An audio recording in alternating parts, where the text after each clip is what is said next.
इथं हो, शाळेत एक वाक्प्रचार होता, डोळ्यात तेल घालून लक्ष देणे. मला वाटतं आता शाळेत डोळ्यात डिझेल घालून लक्ष देणे असा वाक्यप्रचार करावा लागेल, किंवा डोळ्यात डिझेल घालून त्याने पहारा दिला अशी सुधारणा करावी लागेल.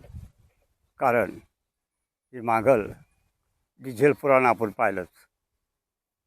खरं म्हणजे या देशात आपल्याला गोदामाच्या रांगा माहीत होत्या, पंढरीच्या पांडुरंगाच्या मंदिरासमोरच्या रांगा, भक्ताच्या रांगा माहीत होत्या.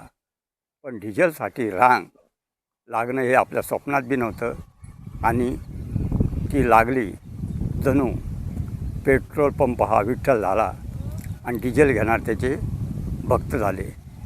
म्हणजे याहून सिद्ध होतं की आपल्या देशात काही होऊ शकतं, कशाचीसुद्धा रांग लागू शकते. म्हणून घमेंडीत राहू नका की आमच्याजवळ हे आहे, ते आहे, इथला पैसा आहे. घमेंड काहीच कामाची नाही. मोठ्या मोठ्या ज्या जगातल्या महासत्ता आहे त्यालासुद्धा या डिझेल पेट्रोलनं हैराण केलं आणि भल्या भल्यांना रांगेत उभं केलं. काही फिरणारे लोक, पर्यटन करणारे मोठमोठे श्रीमंत लोकांनासुद्धा या डिझेलसाठी रानावनात पेट्रोल पंपासमोर मुक्काम करावा लागला. बिना भाकरीचं त्यांना राहावं लागलं. आणि आमच्या टेंभुर्णीला तर एका धन्यवाद द्यावा लागेल त्या पेट्रोल पंपाच्या मालकाचे. त्यानं पंगतसुद्धा या डिझेल भक्तांना, डिझेल घेणाऱ्यांना दिली. तर मित्र हो, येणारा काळ कठीण आहे.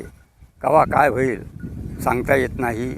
सुट्टीचं चक्र बदललं, कशाला डिमांड येईल सांगता येत नाही. म्हणून सावध राहा, घमेंड करू नका. जे आता आपलं अन्नधान्य ते साठवून ठेवा.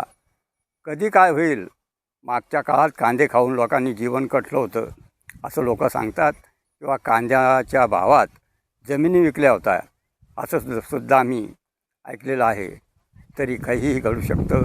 घमेंड करू नका, सावध व्हा. या देशात कुठेही रांग लावाची बारी येऊ शकते आणि कशालासुद्धा महत्त्व येऊ शकतं. कशालाच कमी समजू नका. म्हणून त्यासाठी सावध करणारा हा व्हिडिओ आहे. व्हिडिओ साधेखानीच आहे, पण थोडा मार्गदर्शन करणारा आहे.